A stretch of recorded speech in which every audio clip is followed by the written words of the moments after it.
Sebagai implementasi dari Tridharma Perguruan Tinggi, Institut Hindu Dharma Negeri IHDN Denpasar menjalin kerjasama dengan Desa Tejakula Buleleng sebagai desa binaan. Berbagai kegiatan telah dilakukan dan salah satu rangkaiannya adalah Pekan Festival Desa Tejakula yang menyuguhkan berbagai penampilan seni tari.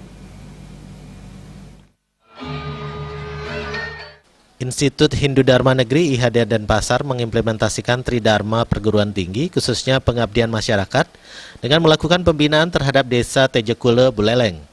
Desa binaan potensial akan dikembangkan, dikelola dan dievaluasi dengan tepat melalui pendampingan dari kalangan akademisi. Rektor IHDN Denpasar Profesor Gusti Ngurah Sudiana menyatakan, adapun dua hal yang telah dijalankan selama melakukan pembinaan di Desa Tejakula, yakni terkait perarem pariwisata dan pentas kesenian. Kedua hal tersebut sangat penting dilakukan untuk kemajuan desa. Perarem pariwisata dilakukan untuk mendukung perkembangan pariwisata desa, sedangkan pentas kesenian tujuannya adalah untuk melestarikan seni yang ada serta menggali potensi seni di kalangan generasi muda.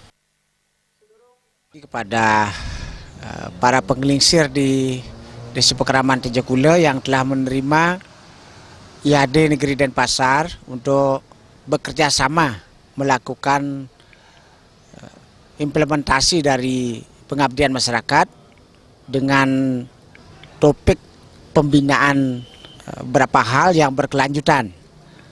Untuk kali ini kita kerjasama mulai bulan Juli dengan para penjuru di sini serta stakeholder yang lain.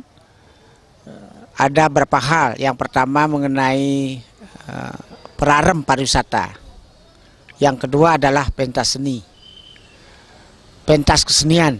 Kenapa dua dulu? Karena ini akan berlanjut terus sampai kita masa pengabdian selesai.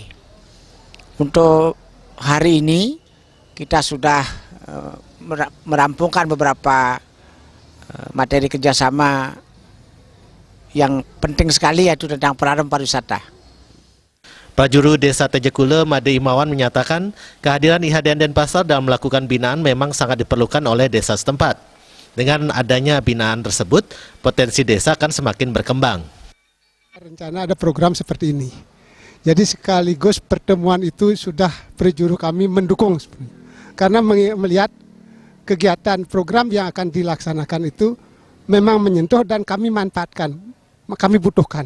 Seperti tadi Pak Rektor sudah menyampaikan, yang kami butuhkan adalah tentang perarem desa wisata. Mengingat kondisi sekarang pariwisata sudah tidak bisa kita hindari, harus terjadi di desa-desa. Kegiatan juga dirangkaikan dengan serah terima MOU program desa binaan IHDN Denpasar dengan prajuru Desa Tejakula. Pekan Festival Desa Tejakula yang merupakan implementasi dari binaan IHDN Denpasar menyuguhkan pementasan sendera tari Ratu Ayu Mas Membah karya IHDN Denpasar dan hiburan seni lainnya. Desa Aryani dan Saputra